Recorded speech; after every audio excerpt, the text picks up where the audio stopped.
I'd know what I was doing by now, right?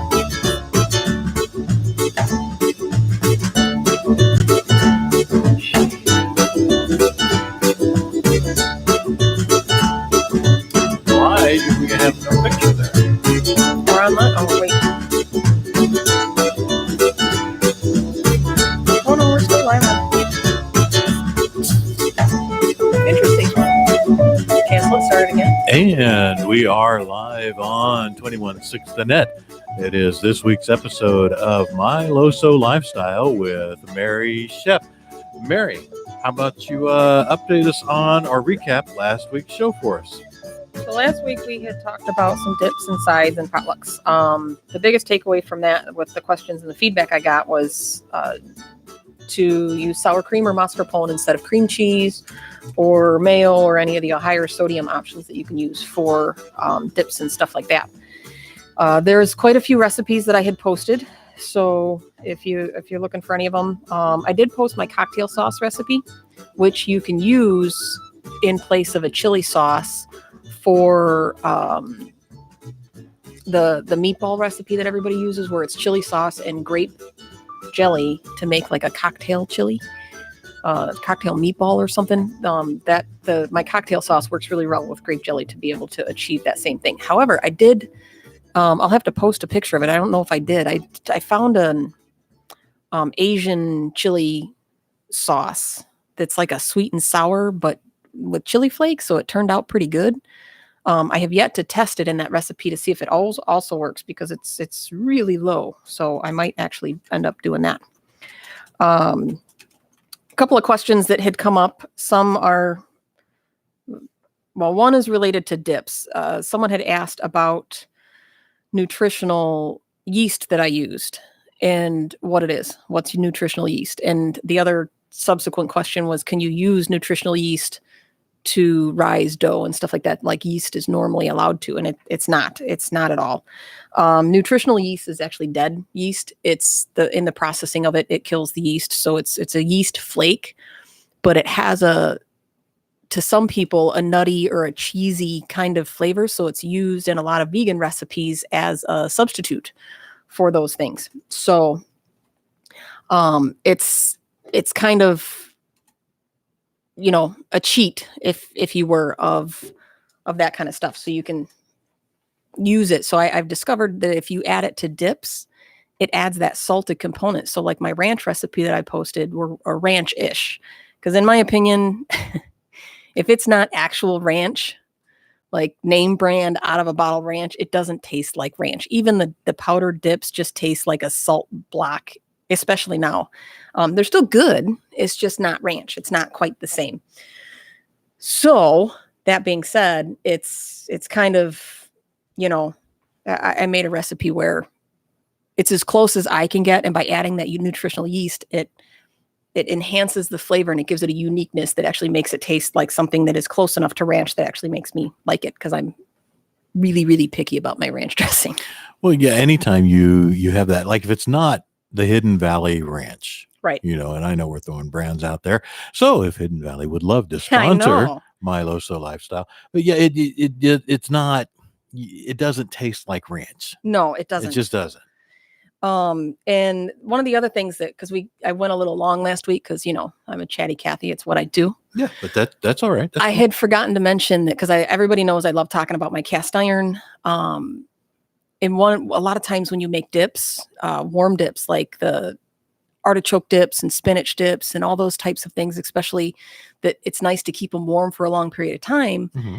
But if you put them in those little crock pots and then they start getting too hot and they turn into some weird liquid form with a crusty edge, and it's kind of gross and kind of not. And so I found that when you heat up a small cast iron pan in the oven, and either flat out just cook your dip in it and you get caramelized cheese on the outside, which is nice, or you just use the cast iron, the heat retains for so long that you can keep that, it keeps it warm for a considerable period of time. So use number 562 million for cast iron.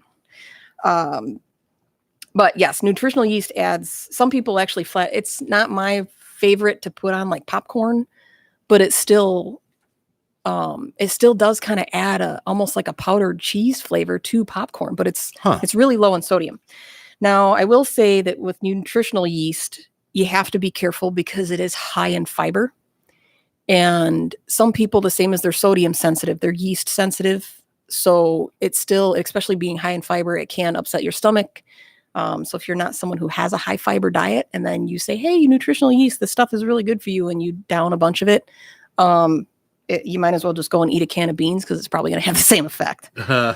So you do got to be a little bit careful with nutritional yeast if it's not something that you've had. Now in my ranch recipe, I only use like a tablespoon, so it's not a lot. Yeah. But if, like vegans and stuff like that who need fiber and protein and all those things, they use a lot more of it, but their body is used to it. So yeah, you should be a little bit better on that. Oh, cool. All right.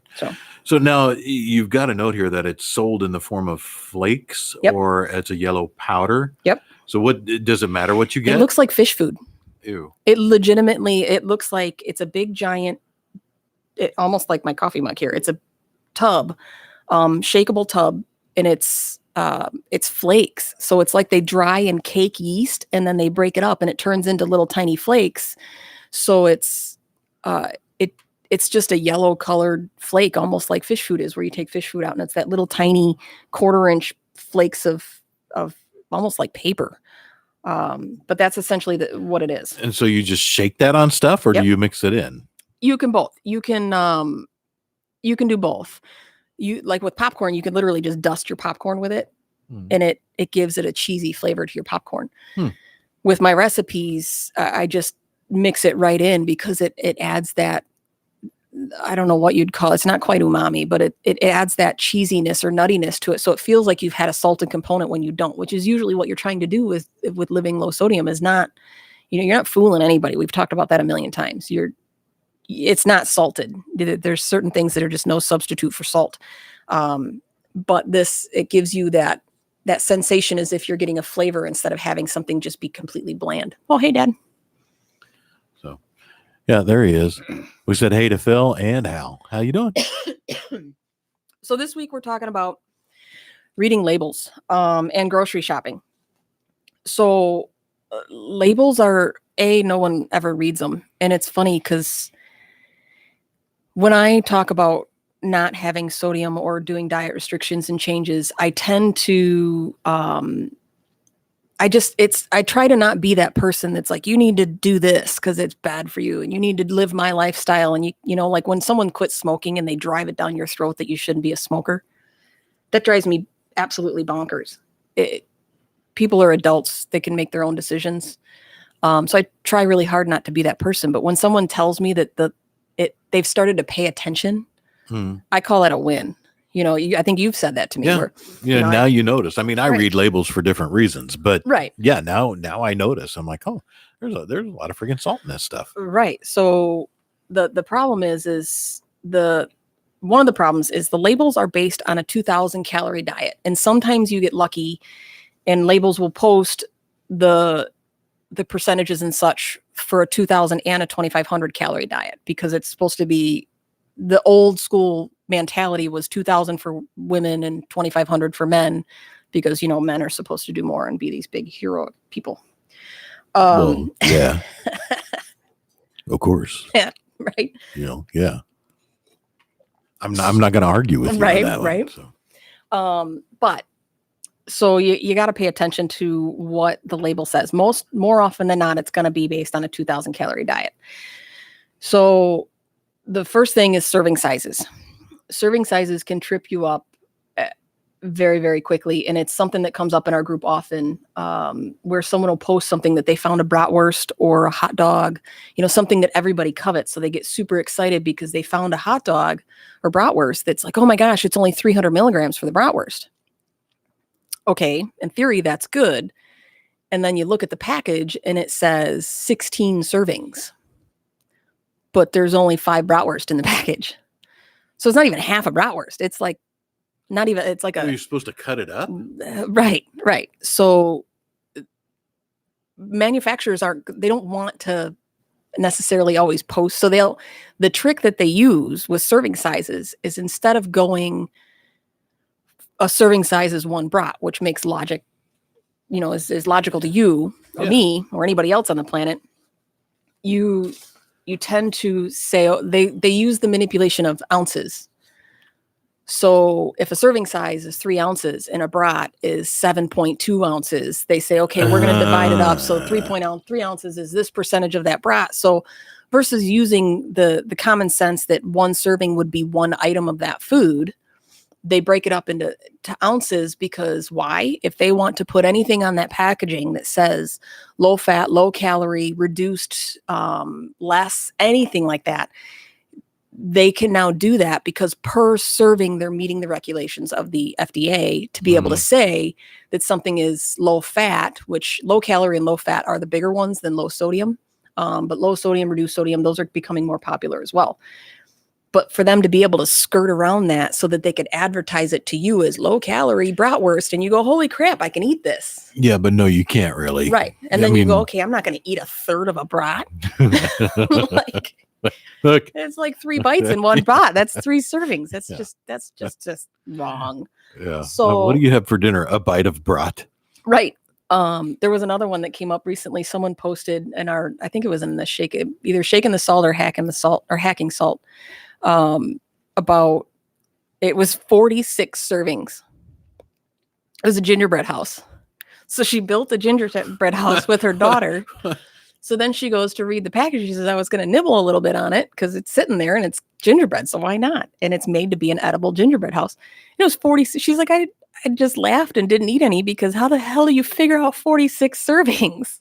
Out of a gingerbread house. Right. Which part of it, is it equal across the whole thing? Is it more or less if you eat the side that's got more frosting on it? Like it's because it's a generalized term. So you really got to pay attention to the serving sizes. So every time I look at a label, the first thing I do is look at serving size. So like with bags of chips and things that are the impulse buys when you walk out of a store. Yeah. They're getting better where now they'll post that a bag of chips or something or cookies, it's the whole package is 1 serving. But you still got to pay attention because a lot of times that little tiny bag of chips at a checkout and you're like, oh, I'm starving, I'll just grab one of these real quick, and it's like 3 servings. You're going, no, it's not. No, that's like 5 chips are in there. Right. So you're basically buying a bag of air with a few chips in it. Right, exactly. So that and how much per serving and the entire package. Sometimes you get lucky and they'll list both the per 50 milligrams per serving and then 500 milligrams per package. The reason I say that is because like with the dips last week, when you look at, an onion soup dip or, any of those flavor packets that you use or the pre-made rice products where all you got to do is add water. It's got the seasoning packets and all that stuff, ramen noodles. When you look at the whole package, and it's 5,000 milligrams, because if it says 6 servings in a box and you think, oh, well, I that's fine because I'll have mine and then my husband eats the rest. Well, in actuality, you're probably eating 2 or 3 servings of it. And you're just either lying to yourself or fooling yourself into believing that you're actually only eating 1 serving of it when you're not. So because unless you actually measure it out by weight, right, exactly, an actual ounce or 2 ounce or whatever it is, you're not going to be within the scope of the serving information. Exactly. You're just not. Right. And that's, I mean, my husband and I are fatties. You make something and it's like a jar of pasta sauce. Any pasta sauce is usually like 6 to 8 servings. Mm. We put the 2 of us, depending on how much pasta we put it on, that'll be 1 dinner for us. Like it's just saucy pasta that night, and it turns into 2 servings. So you basically have pasta soup, is what you're saying, right? I like my sauce. Well, you got to have the little bread, and you dip it in the sauce, and then the sauce is gone. So it's kind of it's kind of both. But so you do, if you pay attention to the serving size and then how much per the entire package, it can make a significant difference on how much that you're getting. And it makes sense when you go, okay, this is why I react more to this thing than I do to another, because I've been tricking myself this entire time into thinking I'm only eating 1 serving, when in actuality, I had an entire bratwurst and it was 3 servings. Yeah. So you can't just look at it and say, okay, it's 50 milligrams of sodium per serving, I'm golden. You actually have to pay attention to how that relates to how much you're actually going to eat. So it's and believe me, it almost on a weekly basis, someone, and it's almost always bratwurst or sausage or Italian sausage, that someone posts something that says, look what I found. And they're ecstatic. And it's 300 milligrams, 350 milligrams of sodium. So they think they can have a bratwurst because they found something like that. Unless you're having a butcher make it for you, or you make it yourself. I make my own sausage because I'm just not going to find it low enough in a quantity that I'll use. And a lot of butchers are actually pretty nice. If you tell them what to put into it, they'll make, I mean, chances are it's going to be a huge batch, but they'll make it for you. They'll throw it together, and they don't charge much to do it either. No, well, I would think that would be kind of pricey. No, it's not. Especially if you are buying, you can buy like quarter cow, quarter pig, stuff like that. Yeah. So if you're buying in bulk from a butcher, and all our local butchers do it, they typically make their own. So I know our butcher right over the border here, they have like 30 different, you actually buy a bratwurst package. Apple brats, jalapeno brats, like you can buy a brat package and you get 5 of each one. So you can just specialize and say, hey, can you adjust this recipe for me? Because they're going to be making it anyways. So you just ask them. And a lot of them are very accommodating to that, especially if you're already buying a quarter of a cow or something, or a quarter of a pig. Yeah, that's cool. If they're making you sausage anyways, you just tell them to omit something or try and tweak the recipe. Simple Google search, you can find some low sodium sausage recipes. Cool. The percent of daily value. So this goes back to where I had talked about 2,000 calorie and 2,500 calorie diets. Right. Yeah. So at the same aspect of that, a per 2,000 calorie diet, the daily recommended percentage is 2,400 milligrams of sodium. Okay. On average, the most common restriction will put people at about 1,500 milligrams sodium. So if you have a heart condition, liver condition, kidney condition, whatever it is, your condition that your doctor has said that you need to reduce your sodium, right off the bat, the paperwork that I went home from with the hospital was 2,000 milligrams or 2 grams.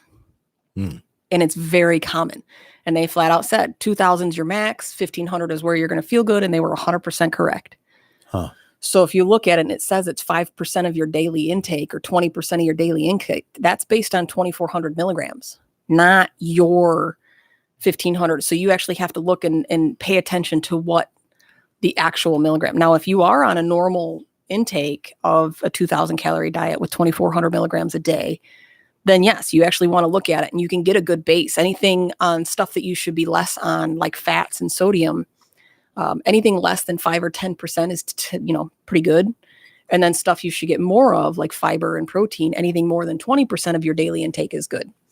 So it's still a good reference, but it's too common of a mistake for people to make when you say, oh, this is only 5% of my day. If your day was 2,400 milligrams. But when your day is only, 1,500, then that's not it. That's not the case at all. There's one, there not just one, there's quite a few, but there's one lady that I talk to on a regular basis. Her restriction, if she goes up over 750 milligrams a day, she gets sick. Wow. So there's some people that are super heavily restricted. It's just, it is what it is. It's kind of, it's sad, but some people, their genetics just mean that they can't have salt at all. Man, holy cow. I never do because I can't. Phil says I never read labels because I can't. They're too small. This is true. You got to bring a magnifying glass with most of those. Yeah, you might actually want to pick. I actually have a magnifying glass specifically for labels and fine print. I have it in a little bag that I carry all the time. That's funny. Stephanie says, I thought one serving was equal to one sitting. I wholeheartedly agree with Stephanie. I feel that way with jars of salsa, that one sitting should be one serving. So one of the other things is nutritional terms. You need to know what your nutritional terms are. Yeah. So, and like I said before, with the serving sizes and how they manipulate those serving sizes to make it so that they can market how they want to market it. So the same as with the nutritional terms. So if they want to market as low sodium or low calorie or reduced calorie, no fat, no sugar, no salt added, there's actual regulations that say when they can do that. So low calories, 40 calories or less per serving. Low cholesterol is 20 milligrams or less, and 2 grams or less of fat. Reduced simply means that it is 25% less than what a product normally is. So if a can of cream of broccoli soup is normally, 1,000 milligrams on average across the brands, then if they can put 25% less, they can label it as reduced. So they only need to take out, 250 milligrams and they're good, and call it reduced. So you still pretty much have, there's not much difference between 750 and 1,000 at that point. And you're not going to feel a difference, and you're not going to taste a difference either. Now, here's the funny thing is with the labels and like that, when you get to a threshold, like 410 milligrams is considered heart healthy. So when you go and look at soup, every single heart healthy soup just happens to be 410 milligrams of sodium. Like you couldn't have just overdid it and said it's only 200 milligrams of sodium and we still found a way to make it taste good. Every single one of them was like, all right, we can make it to 410 and still call it heart healthy. So that's what we're going to do. We're going to max it out across the board. Now, here's the other problem. Every single can of soup, all those thick and hearty, chunky soups are 2 servings. I have never in my life, and I think we talked about this before, never in my life split a can of soup with my husband. I'm going to have soup for lunch. You think you could split that with me? No. I have a hefty can of soup there, because it's, oh my gosh. Yeah. So reduced is just 25% less than what the product normally has. Calorie-free and sodium-free are pretty similar in the fact that, like, calorie-free, anything less than 5% of your daily value per serving is considered calorie-free. Wait. What? Say that again. So 5% or less of your daily intake per serving is considered calorie-free. Now, if it's one of those things, so I'll take coffee creamer, for example. Okay. Coffee creamer is always, they don't really advertise low sodium, but they always say calorie-free, sugar-free, fat-free, whatever free. Why? Because there's 5,000 freaking servings in one jug of creamer. So if that one single solitary tablespoon of creamer that nobody ever uses, a single tablespoon of creamer, is less than 5, it's either 5% or 5 milligram. I think with calories, it's 5%. With sodium, it's 5 milligrams. But if it's less than that, they can list it as 0. So they don't have to put 5. They can put 0 because it's a negligible amount. However, if you put 5 tablespoons of creamer in your coffee, and it is actually 5 milligrams or 5%, you've just calorically updated or sodium or whatever, because they're skirting the issue to be able to say that it is 0 or no. So some of the spray butters will actually put a per serving, which I think is listed as a 1/10 of a second spray.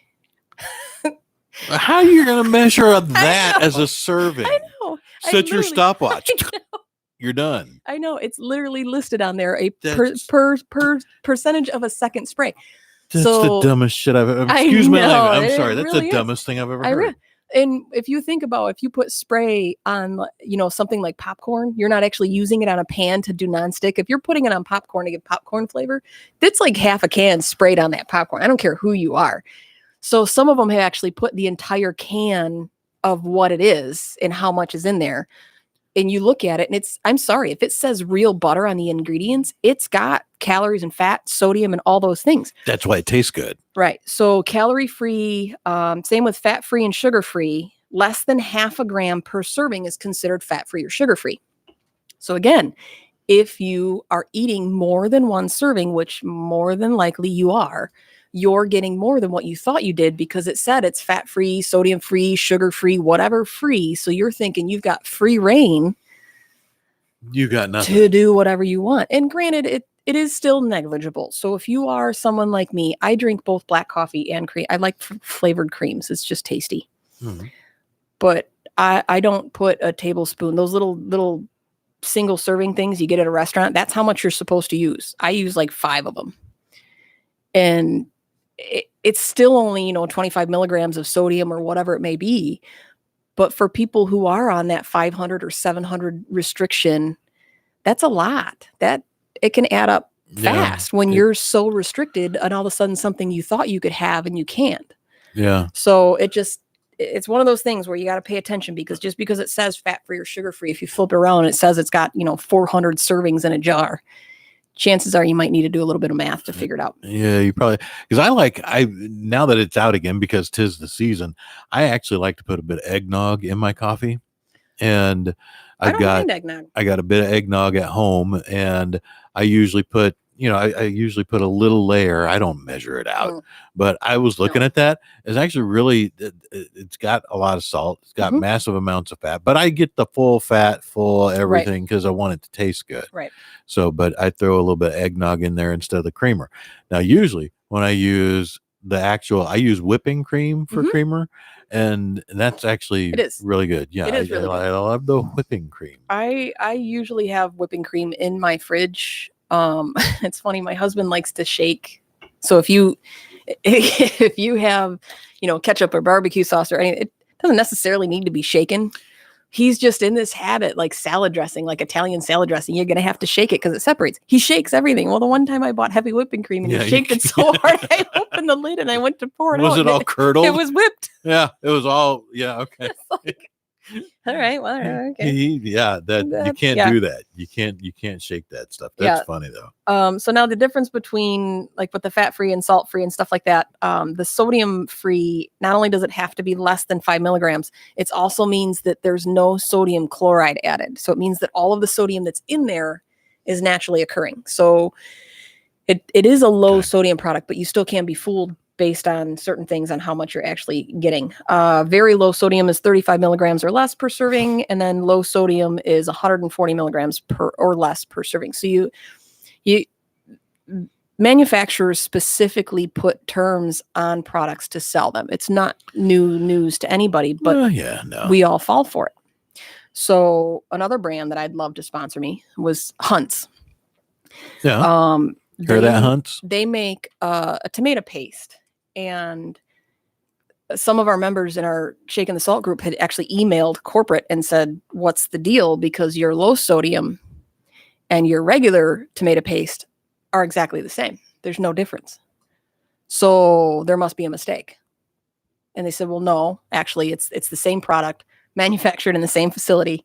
We just put one label on one and one label on the other because people weren't paying attention to the labels to discover that our products were salt-free. Oy. So it's the same exact thing, but because nobody would bother to look at the label, they never understood that is a sodium-free product. It's all natural ingredients. So kudos to them for making product that didn't have 300-400 million milligrams of stuff in it. But it's still, it's funny that the common thing is to not pay attention to things, that you don't start paying attention until someone actually marks it as low sodium just so you'll buy it. So, well, I mean, it works, because when you're on these things, right. If you're looking for low sodium or sugar free or fat free or whatever it is free of, which is many times free of flavor, but that's what you're going to buy because it's what you're out there looking for. And if you see it, you're gonna latch onto it. You're gonna grab it. So now. Oh yeah. So, and we'll actually, we're getting close to that. Check your ingredients list, because I think she means fake. Is there fake salt, like fact sugar, fake salt, fake sugar? Yeah. And there is. And that's actually kind of next on my list here with ingredients, where you got to pay attention to the ingredients, because the same with sugars, where aspartame, which is horrible, like bugs won't even eat the stuff. You can put a line of aspartame on the floor like cocaine, and a cockroach will walk around it and go for the real sugar. Yeah, that was, I had issues with that stuff. It was like a lot of people a bad no thing for me. But if you pay attention to the ingredients list, it gives you some insight into whether or not there is a substitute product being used. Additionally, manufacturers are required to list ingredients on a food label, and the ingredients are listed by predominance, by weight. So if it's if sugar is the number one ingredient, and it's the same across all labels, all brands, whatever is the most by volume is what's listed first. So if salt is the last thing that's on the list, or sugar is the last thing on the list, it's probably pretty low. But if it also says that it's a no salt product or a no sugar product, and you see something like, aspartame, or I forget what the sucralose or something like that. Yeah, sucralose is really, no. So all those other fake sugars, the same with salt. The number one salt substitute is potassium chloride. So same as sodium chloride, potassium chloride has a salted flavor. The only other mineral that's been found that tastes anything like it is lithium, which is poisonous, so they don't use lithium. But potassium chloride is also very dangerous in its own right. You need it to survive. You need potassium to live, the same as you need sodium and all these other minerals. All right. Well, let's come back to that. Hold that thought for a second. Let's come back, because we're right at the point. We're at the bottom of the hour, 11:30. And we do want to say thank you to some of our partners here at 216 The Net. Folks like, Prime Media Consulting LLC, 847-752-0018, primemediaconsulting.com. If you've ever wondered why your website is not showing up online where you want it to be, and you want to make sure you're found when someone is searching for your kind of business, call Prime Media Consulting. They help small business owners optimize their exposure on major search engines to transform their business. Call Prime Media Consulting today at 847-752-0018, or reach out to them on the web at primemediaconsulting.com and learn how they can make your impression on the web. Additionally, wonderful partners like McHenry Villa, a senior living community, at 815-344-0246, McHenryVilla.com. McHenry Villa is committed to the core values of hospitality, stewardship, integrity, respect, and humor. At McHenry Villa, their goal is to make you feel comfortable at home. McHenry Villa, a senior living community, 815-344-0246, McHenryVilla.com. And of course, you are listening to My LoSo Lifestyle with Mary Schepp on 216 The Net, 216thenet.com. Mary, let's get back to that discussion. So, ingredients lists, so some ingredients are allowed to be called collective ingredients if they don't affect the nutritional outcome of a product or cause an allergy. They can get away with calling it spices, artificial flavoring, artificial coloring, all of those things. So if it doesn't affect the nutritional value of it, that's where you see the things that say, artificial spices and flavorings. But the potassium chloride is one that you need to watch out for as a salt substitute, just because it interacts with a lot of medications, especially heart medications. And I'm surprised at how often people leave the hospital and they're not told that they need to watch for potassium chloride. They're told you got to watch your potassium. Don't eat too many bananas or potatoes. But they don't say anything about potassium chloride being a salt substitute, because what's the first thing you do is you go to the store. That's what I did. So I'm looking for all this stuff, and I find these things that taste great, and then discover that they taste great because they taste salted, because they have potassium chloride in it, which is interacting with all of the medications I was on. So there is fake salt, just like there is fake sugar. And you have to watch out for it, because the majority of the time it is just as bad. So you do have to kind of watch for all of those hidden things and pay attention to your labels.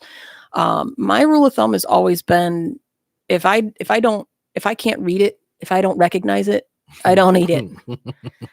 You can't pronounce it. You don't put it in your mouth, right? Well, it's amazing to me how many people are like, oh, I don't care. Really? You don't. So if I just handed you a pile of stuff and it smelled like tar and said, but it's good for you, you're going to look at me and say, I don't know what that is. I'm not going to eat it. But yet you suddenly trust what someone puts on a manufactured label. Yeah. Like, you have this blind faith that, this it's like 7 different alphabets put together in one, and it's some chemically made something or other that's an artificial flavoring that makes your food taste good. And you say, yeah, sure, why not? I'll have that. Because the FDA said, hey, you have to put that on the label. So if it's okay to be on the label, it's probably okay to put in my mouth. Well, my argument is the FDA also says that 2 tablespoons of salsa is 1 serving, which is just wrong. Or one or two cookies is one serving? Yeah, no. I don't think so. Nah. There's or like no, because I think it says the exact same thing on a package of Oreo Thins as it does on the double stuff. So how is that right? Well, I think Oreo Thins you get 4 cookies, and double stuff you get 1 cookie. Really? And then regular Oreos you get 2 cookies. So essentially, they just took a double stuff, and if you cut it in 4, that's a thin. That's so dumb. So That's it's so funny. dumb. I had Oreo Thins last night as a snack. Good for you. Right.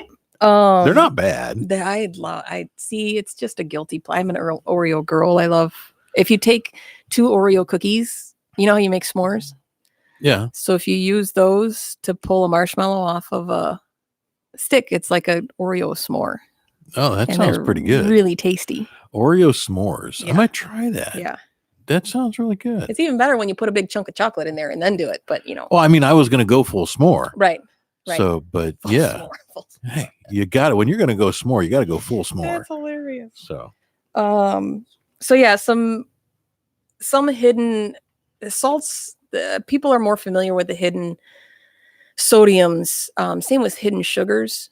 They just don't pay attention to the label. And a lot of times people don't, when I tell them like baking soda is sodium, they don't think about it until I say bisodium carbonate, and they go, oh yeah, that's right. It's sodium. Yeah. So sodium nitrate, sodium citrate, monosodium glutamate, which is MSG.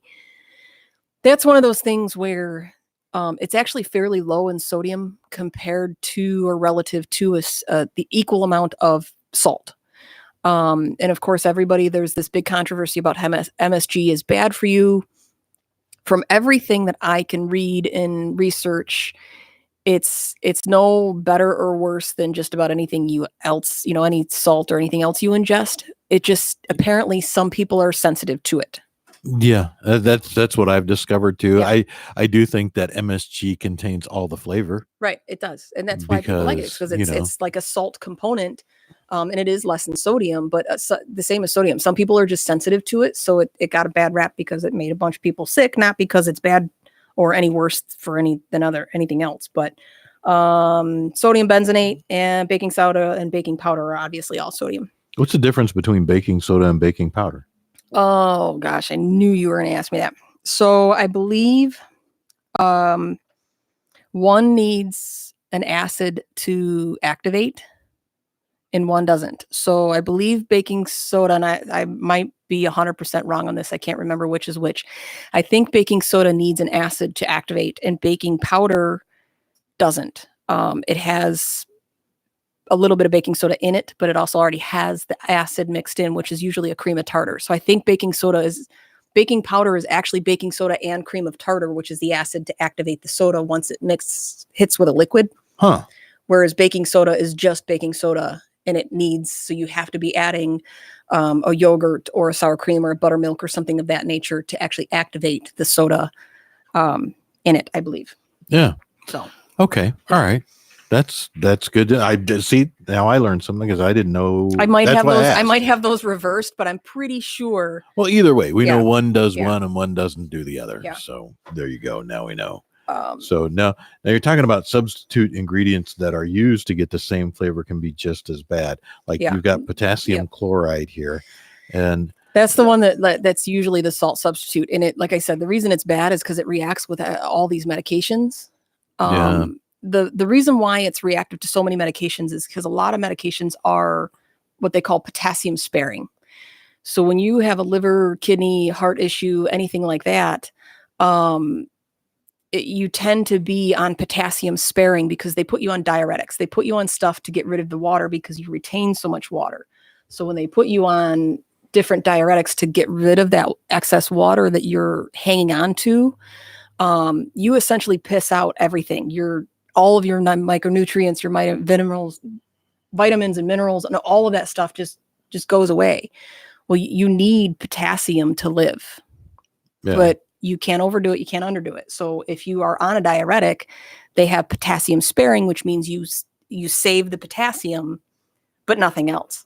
So if you're saving all of the potassium from all of your food, you're going to be really high in potassium, but then it's going to be low on everything else. So now if you're a banana lover, potato lover, or anything like that, and you're eating all this stuff, or you're eating low sodium foods, that have potassium chloride substitute in it, Yeah. you're now putting yourself at significant risk. You're going to have a bad Right. day. Right. Oy. It's a very dangerous thing. So, and backing up a little bit, Alex Kolkowski asks or says we always ask for no MSG when we have Chinese food. So they like Chinese food with no flavor. right. And Pretty much. then he also asks, is Chinese food hard to eat for you? Extremely. So it's one of those things it's coveted in our world. And we've talked about that a little bit and the nice thing is places that use MSG, I can eat there because the MSG is lower in sodium, or they use amino acids. And those are both lower in sodium than actual salt or sodium chloride. So again, MSG, it's been tested and tested and tested and tested, and it's really not any worse for you than salt or anything else that they add to it. It's just that there's a lot of people, like with milk, there's a lot of people who are sensitive to it, so it got a really bad rap. Yeah. So, okay, all right. Now, also, you had a note here about saline solutions, and then also about being mindful of regional variances. But let's talk about what's the deal with saline solutions?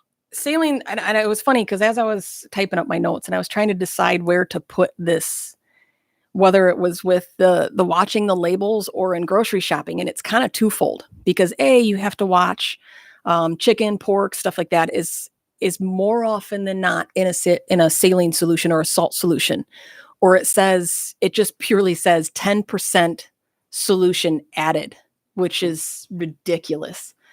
But it's salt. It's just salt water. It's a brine. So you have flavored brines that people do all the time, especially coming on Thanksgiving, where you have a pre-brined turkey. So they inject it with a saline solution for flavor, and it's less likely to dry out your chicken, dry out your pork or poultry. It's easier to cook. So more often than not, it has that. However, on the grocery store side of this discussion today, they inject things with a saline solution because it makes it heavier, which means they can charge you more money. Oh, so they're just adding weight to the product. That's nuts. Yep. Now, Alex asks again, by the way, Kent Jones says, suggests that cat is high in sodium. Oops, he means orange chicken. So, cats are on average 65 to 75 milligrams of sodium. It's an average protein, but I wouldn't recommend, they're gnarly little creatures to catch. So they can be tough. Yeah. Now, Alex also is, he says that's interesting with regard to saline solution. So when you go to the doctor and you need to get a saline drip, can you not get that? Is that a problem for you because of your sodium situation? So yes and no. That's a loaded question. That's one of those ones where the risks outweigh, or the benefits outweigh the risks. You need the water, and when people are severely restricted. So if somebody, for say, is on a transplant list, and they're already retaining too much water, they're given medications to help alleviate the water retention. But B, the hospitals are typically well aware of those things, and they do actually give you something that's more of a reduced amount of a saline solution. But the amount of sodium in those saline solutions themselves are considerably low. It's something that comes up pretty common in our conversations in our groups about, someone goes into the hospital and they're on a water restriction and they're on liquid restriction and they're on salt restrictions, and then someone pumps them through 6 bags of saline solution. And even my last stint in the hospital, same thing. I was puffy. I was retaining quite a bit more water than I normally do, but I also felt better than I'd ever felt because I was actually properly hydrated. I'm borderline dehydrated on a regular basis because it eases the pressure and stuff like that on my joints and my muscles, and it reduces how much I cramp. But I have to keep a really fine balance. But that is 100% true, that the hospitals and the professionals are really well aware of, Huh. of that. But yeah, they're essentially injecting you with salt water. Oh, we're right about the 16-minute mark here. Oh, With boy. 16 minutes left in the show. Yeah, this has been a really, really interesting one. But I do want to get into your note about grocery stores and shopping and grocery shopping, all of this. And you've got, you do start off with grocery stores are experts at putting food where they want you to buy it. They are, and everybody thinks that they're experts at not falling to the tricks of the grocery stores. And in some aspects you are. You walk by the big giant end cap of potato chips and you laugh in your head and say, haha, I'm not falling for your trick. And then after your grocery shopping is done and now you're hungry and you end up buying the big chips on the end of the end cap. They pay people a lot of good money to put a grocery store specifically how it is, how it's laid out, all the way down to the color on the walls, the music that's playing, the temperature in the store. It is one of you want to learn marketing, go study a grocery store, because it is the king of marketing laid out in one big giant map for you. Couple of tips. The biggest one that that helped me, I've never been a list person and I don't really do it anymore. However, when I first started, I discovered if I created a list, when you're on a restriction, shop your list first and then go for all the other crap. You buy less. You are less overwhelmed when you go low sodium, low sugar, low whatever. It makes a big difference. So when you have a list and you say, okay, I got to get chicken, I got to get milk, and I got to get whatever. And then after you get your mainstays of what you need, and then you go through and say, okay, now I got time. Now I'm going to go find the Oreos. And that goes, eat before you shop. I am so guilty of that. Go to the grocery store hungry and I spend $300. Yeah, I've done. But my wife and I have done that, and when we eat before we shop, then we go and like, what do you want? Oh, I'm not really hungry. I don't know what I want. And then you buy 16 different meals. Yeah. So yeah, no, eat before you shop, and then shop from the outside. It's more and more common. The outside of the store has fresher items, the produce and stuff like that. Now, going back to why grocery stores do what they do. So why do you think milk is at the back of the store? Well, they want you to walk, because everybody needs milk. It's like one of the staples: milk, Right. eggs, butter. Everybody's going to go get that kind of stuff, and they want you to walk through everything. Right. And the argument has been made that it's because it's the outside of the store and that's where the freezers are. No, because my grocery store that I walk into, the first thing you walk into is the ice cream aisle. It's a cooler, you can put your milk there, but because most often you go for coffee creamer and milk, they put it at the back. So if you start with a list and say, I need milk, and I'm going to go back there and get it, and then go up and get all my other stuff and then shop, you buy less. So it's one of the many tricks that they use that you never really think of that they do. Yeah. So now Alex has made a couple more comments here. He's quite the chatty fella, which is really cool. Alex says, I only shop through Peapod now. My wife does that too. She loves That's another good tip. Peapod. She really does. He says he only shops at the edges in the grocery store and then buys everything else through Amazon or Peapod. But yeah, my wife absolutely loves Peapod, and she only gets what, she's like, okay, we get this. Is there anything you want me to add? I'm like, I can't think of anything. And she's like, okay, That's done. my husband. Because, there's nothing for me to look at. I'm like, food. We got food. Right. Yeah, we got food. Okay, then I'm done. Right. And it's true, but years ago, I used Peapod more for a selfish reason. I lived on the third floor of an apartment building, and, and they would bring all my groceries up. Did you tip well? I've always tipped well, but yeah, that was once I discovered Peapod, and I literally almost fell on the ice coming into my apartment complex, because not only was I on the third floor, but my parking lot was, way across the field. So I just bad location of my place, but. Oh man. Talk a little bit about, you got a note here about tricks they use to get you to spend more. You talk about color schemes. What's up with that? Yeah. They find that blues are more relaxing. So that most grocery stores have a lot of blues. Like think about Jewel. Soft, warm colors, like your Thanksgiving colors, your light reds and stuff like that. So they do color schemes, and then brand price. Wow. I need more coffee today. Brand placement. The one big one is the smells. which is why you don't go to a grocery store hungry.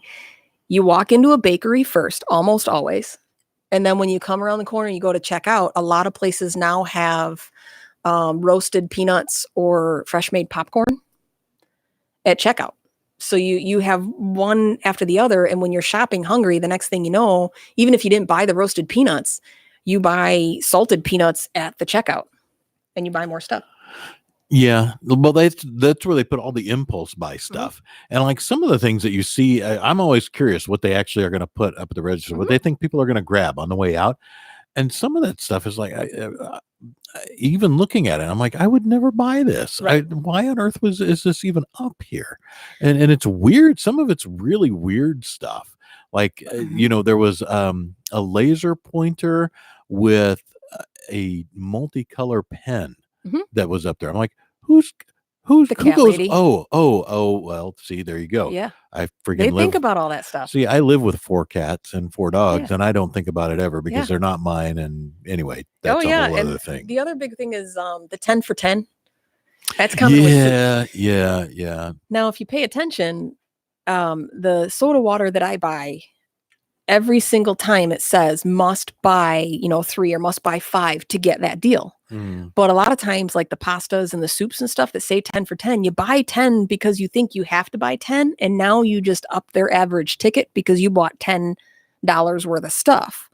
They're not going to mark something up or down if their margins can't afford it. So if you pay attention to the label and you still only have to buy 1 to get that price, you don't need to buy 10. So you got to just pay attention to the labels, not only on your food, but in the grocery store. Because if it doesn't say you must buy 10 to get that deal, you don't have to buy 10 of them. Don't waste your money. Yeah.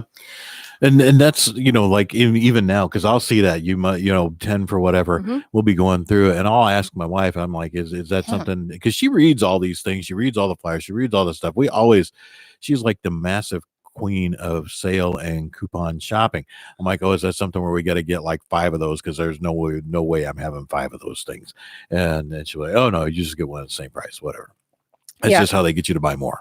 And they do the same thing. And I don't think that it's necessarily intended to make you not or choose less healthy options. I don't think the grocery stores really give a shit about your healthy options. No, they don't. However, based on just statistics on what people are going to buy. So if you're looking for low sodium or low fat or low calorie, unless it's something that's popular. So if low fat is popular right now, that's what's going to be at eye level. Yeah. But it's not a coincidence that the unsalted peanuts are at the bottom shelf. You have a whole 8-foot section of peanuts, and the most expensive ones are at eye level. And then below it, typically you have the most popular ones just below it because they're trying to get you to buy the most expensive ones, but they know the most popular ones are right there. And then you have your healthy options up top and your oddball, no salt, no whatever, gluten-free, whatever crazy ones at the bottom shelf. the brand, the no-name brand or the blind label brand or whatever down at the bottom where they only spent 50 cents on the marketing package, so it's a lot cheaper. Same dang nuts, probably came from the same damn factory, just put it in a different box. Right. And the only time you tend to deviate from that marketing structure is if a brand specifically pays to be there.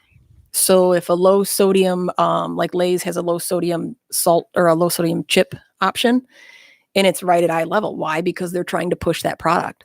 So they pay to be in a certain position in a planogram for that luxury. So they're paying more money, which chances are means that you're paying more money for the product as well. But if you're looking for a low sodium or a low something or a reduced this, that, or the other option, chances are you need to look up or down and you'll find it. Yeah. And it's there. Or because somebody else was looking for something, actually in my story on my page, that was one of the reasons I had a breakdown because I couldn't find no salt peas. I've avoided them all my life. I love peas, but I always avoided the low sodium, no salt options because of that. And they were just because someone before me had destroyed the entire shelf. Like here I'm in the middle of a grocery store pissed off because someone was inconsiderate and just destroyed an entire aisle and left it that way. Like but you got to look for it sometimes. Yeah, there are inconsiderate shoppers everywhere. But I like peas too, but I didn't never even thought to look for no salt or whatever. I just like peas. I do not like vegetables. I don't. I'll do peas and carrots and corn. And that's pretty much it. And if anything is yellow, it's a vegetable. Don't I care still what think it that is. it's hilarious that you That's- picked yellow as a vegetable color. Hey, because it's corn. So, and I don't think, vegetable. I don't, corn's not technically a vegetable, is it? No, I So, mean it's but, also one that's hard to digest. Well, the skin is hard to digest. I mean, The I insides don't are care. I like corn. I like cream corn. Right. I have not had that in a long time, though. I just thought of it. Maybe I'll get some later. Oh, yeah. I don't No, know. that's actually the byproduct of corn. Is cream corn is because it's the milk from when they take the corn off the husks, all of the corn milk of that they just add a starch, like cornstarch, into it to thicken it up. So it's essentially corn milk from husking it, and then the crappy bits that didn't come off clean. Evidently, all that tastes really good to me. Right. I like cream. I haven't even thought of cream corn in a while. Right. But another trick that grocery stores use to get you to spend more money is industry terms.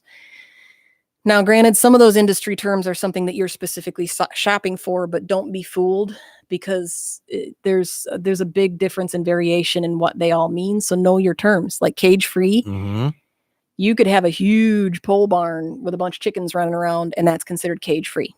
Yeah. So they could be overcrowded. They could be whatever. Free range just means they get an X amount of time each day to actually run out and be free.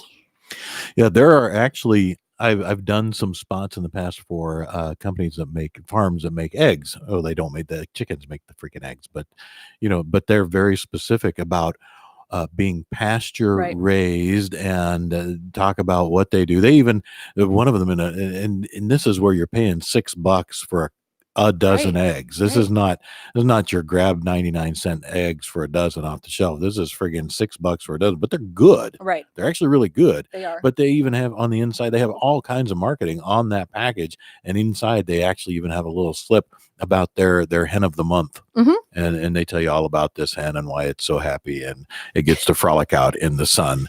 And it always cracks me up. It just hen of the month, cows, like you're gonna be in my hamburger. I don't want to know your name. I really don't. I just excuse me. But sorry, free range. The other one is organic. So organic is a tricky one just because there's a difference between organic and made with organic ingredients. So USDA says if 95% of a product is made with organic ingredients, it can be called organic. If 70% is made with organic, then it can be labeled made with organic ingredients.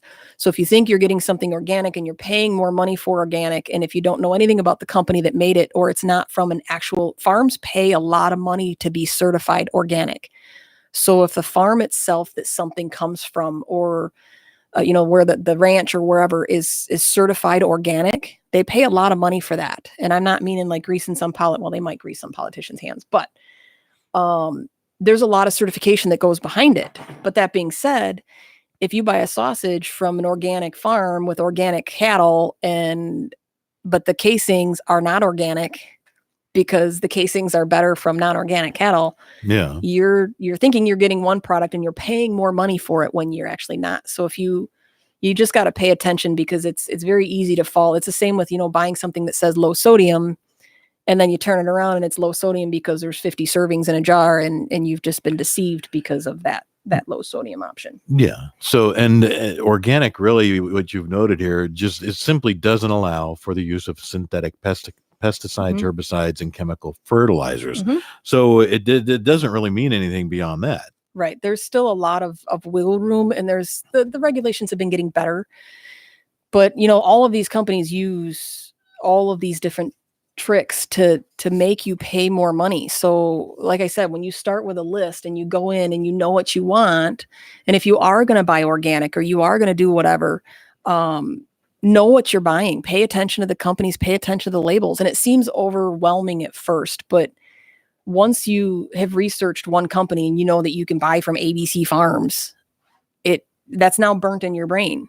And you move on and you go to the next step and you go to the next step, and you just take things that one step at a time, and you realize that it's not as hard as you think it is. Yeah. When you go a little bit, bit by bit by bit, it makes things a whole lot easier if you don't think of it all at once as being so overwhelming. So Alex commented here, Peter doesn't like peas or warm hugs. I love peas actually, but I do not like warm hugs. You're No, absolutely me neither. right. I'm not a hugger. Peas a hugger. I'm fine and dandy with.